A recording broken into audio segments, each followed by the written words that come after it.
So alright guys, so for today's video po ay magagala muna tayo ng aso. So habang tayo nagagala guys ng aso ay konting obedience lang natin dito kay sa aking estudyante, no.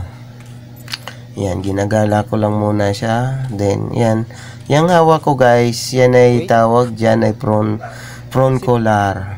Masyado kasing ano siya, pasaway pag nakakita ng kapwa aso. So na-correct ko naman siya. Mabilis kasing makapag-correct yung prawn collar, yung hawak na yan. Then ngayon as behave na siya dahil sa ilang buwan ko na siyang tinuturuan. Over hyper lang talaga siya guys, napamiyasa nung may-ari, kaya nasanay. So yun ang tinatanggal ko, yung bad behavior niya, na pag nakakita siya ng pusa, bigla na lang siyang nangangagat ng pusa. Sa aso, okay na siya, good behavior na siya sa tao.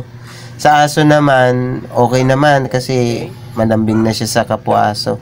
Pero hindi pa rin ako masyadong nagtitiwala sa kanya. Grabe kasi kumagat yan, hyper, grabe kumagat, talagang wawa sa akin.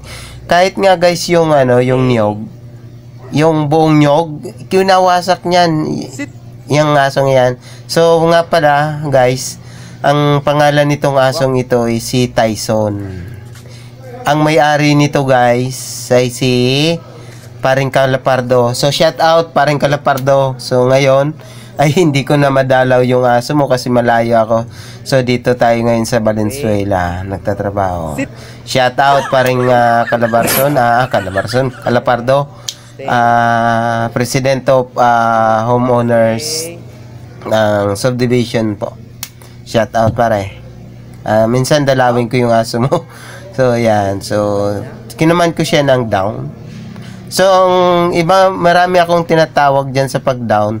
Pwedeng tawagin kong kushe, naiintindihan niya. Pag sinabi kong dapa, opo, dadapa rin siya. Yung kanina ang ginawa niya, down. So ayan. Good boy. So may kinausap ako dyan guys eh.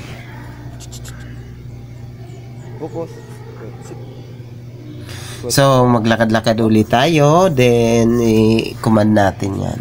Habang naglalakad kasi guys, ginagawa ko, kino-command ko pa rin siya para mapapunta man sa may-ari o i-turn over ko siya sa may-ari.